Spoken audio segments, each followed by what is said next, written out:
De esta decisión y de sus implicaciones con Alberto Bernal, director de estrategia global en XP Investment, basado en Miami. ¿Cómo estás, Alberto? Gracias por el tiempo, bienvenido. Muchísimas gracias, Víctor, por tener el programa. Un placer, como siempre.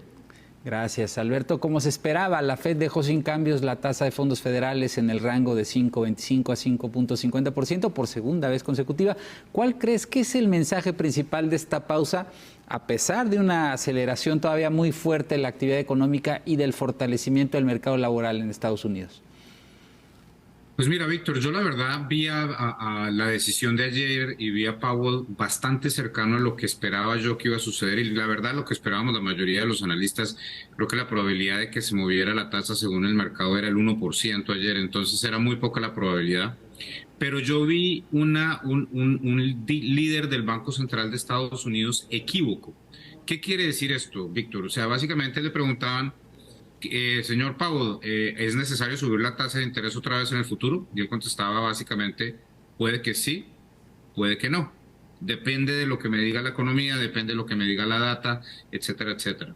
Pero en esta situación, digamos, y un dato importante además, Víctor, además de eso, él siempre soltaba dentro de la sesión de preguntas y respuestas un comentario muy importante también, de decir que la Reserva Federal pensaba que el incremento de tasas de interés en la parte larga de la curva de rendimientos de la deuda de Estados Unidos había sido tan importante que ya eso implicaba también que las condiciones financieras estaban un poco menos holgadas. Entonces, ese mensaje equívoco, atado a ese mensaje de que las tasas de interés más altas estaban haciendo parte del trabajo de la Reserva Federal, a buen entendedor, pocas palabras, y yo personalmente, y creo que la mayoría de los analistas e inversionistas en el mercado, lo tomamos como decir: Jerome Powell y su equipo están tranquilos con este nivel de tasas y piensan que ya este nivel de tasas es suficiente para lograr disminuir la inflación. Entonces yo creo que ese fue el mensaje con el que se quedó la Reserva Federal, y eso también coincidió con dos cosas muy importantes. El anuncio ayer también, Víctor, muy importante por la mañana, de que se iba a disminuir el tamaño de la cantidad de deuda que se iba a emitir en la parte larga de la curva, o sea, a los 30 años de vencimiento de Estados Unidos. Ese anuncio ayudó a que ganara un poco de fuerza el bono de 30 años, eso es la primera parte, y también una cantidad de grandes inversionistas como Stanley Druckenmiller, que salió y dijo: yo compré una cantidad de bonos en estos niveles, me parece que estos niveles son importantes. Bill Gross hace un par de semanas había dicho lo mismo.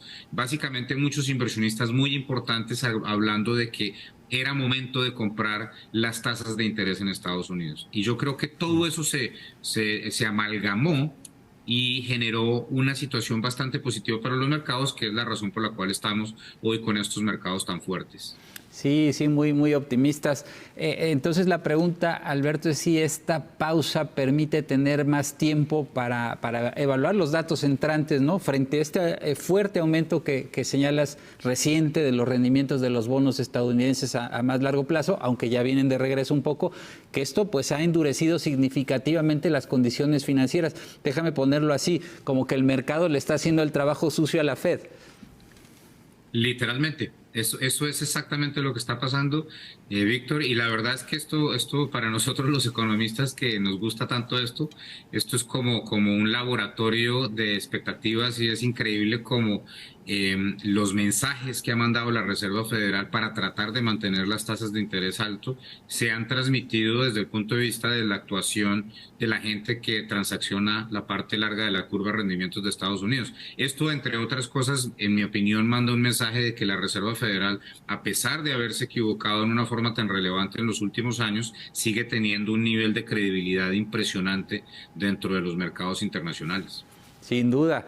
En su conferencia, Powell reiteró que la postura monetaria será restrictiva hasta tener confianza de que la inflación se encamina a la meta, ¿no?, de 2%, y que además el comité no ha discutido la posibilidad de próximos recortes en tasas de interés. ¿Es demasiado pronto para considerar recortes de tasas?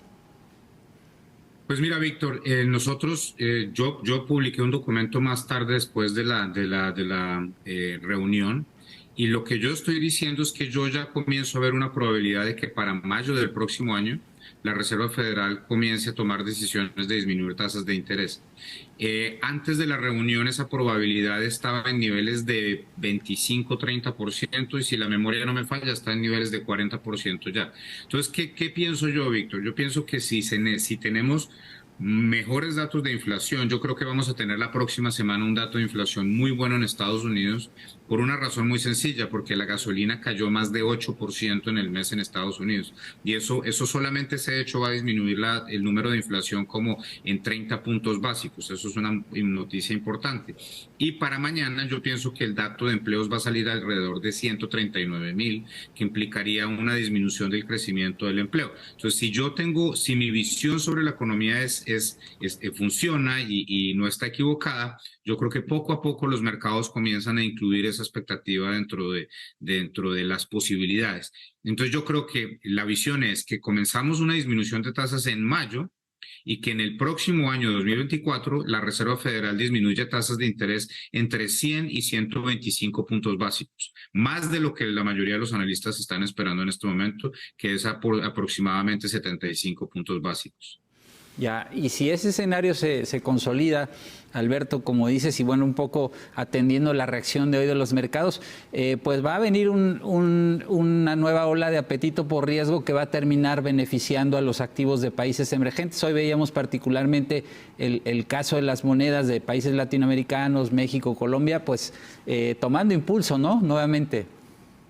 Sin duda, es que la verdad, Víctor, si tú te pones a mirar, el trabajo nuestro como analistas siempre es buscar valor relativo, ¿no? Entonces tú miras, digamos, qué tan baratos están los mercados norteamericanos, pues baratos así que baratos no están, en términos de la forma como nosotros tratamos de hacer la valoración de los diferentes activos. Yo, por ejemplo, miro la bolsa de Brasil y la comparo con la bolsa de Estados Unidos. La bolsa de Brasil está entre 55 y 60% más barata que Estados Unidos. Entonces, en ese sentido, digamos, solamente desde el punto de vista humano, uno dice que compro el activo que vale 60-65% más que el otro, o más bien pongo unas canicas pues dentro del activo que está mucho más barato. Y yo creo que si mi escenario se cumple, que es un escenario obviamente positivo, pues vamos a comenzar a ver un poco más de flujo hacia la región emergente y el 2024 podría ser un año bastante bueno para los mercados de renta variable en el mundo emergente. Ya. Finalmente, Alberto, se observa ya homogeneidad en las acciones de los bancos centrales de las mayores economías del mundo. Primero el Banco Central Europeo, luego la Fed ayer, ahora el Banco de Inglaterra. Abriendo este periodo de pausa en sus tasas, ¿se puede considerar que las autoridades monetarias de estas economías avanzadas están ya cerca del fin del ciclo de alzas, ¿no? Sin duda, Víctor, yo creo que tendría que pasar algo muy extraño para que esto no sea el punto máximo del incremento de tasas de interés. Yo solamente puedo pensar en una opción, que es un evento geopolítico muy grave que generara un incremento brutal en el precio del petróleo y que quizás obligase a los bancos centrales a actuar nuevamente, pero yo creo que ese escenario debería ser relativamente bajo aún, porque el otro escenario posible es que a pesar de este nivel de tasas de interés, y a pesar de que los norteamericanos ya se gastaron básicamente todos sus ahorros, por alguna razón decidan que no es suficiente lo que están gastando y doblen la velocidad de gasto.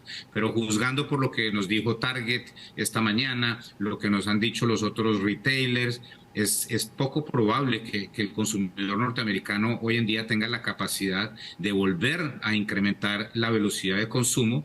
Ya lo que está necesitando más bien el consumidor es un poco de pausa, un poco de frugalidad, porque lleva varios años gastando como si se fuera a acabar el mundo, ¿no? Muy bien. Alberto Bernal, director de Estrategia Global en XP Investments. Muchas gracias por compartir tus escenarios de política monetaria. Que estés muy bien. Siempre es un gusto conversar contigo. Saludos en Miami. Muchísimas gracias, Víctor. Lo mismo por allá y muchas gracias por tenerme en el programa. Bienvenido siempre. Gracias.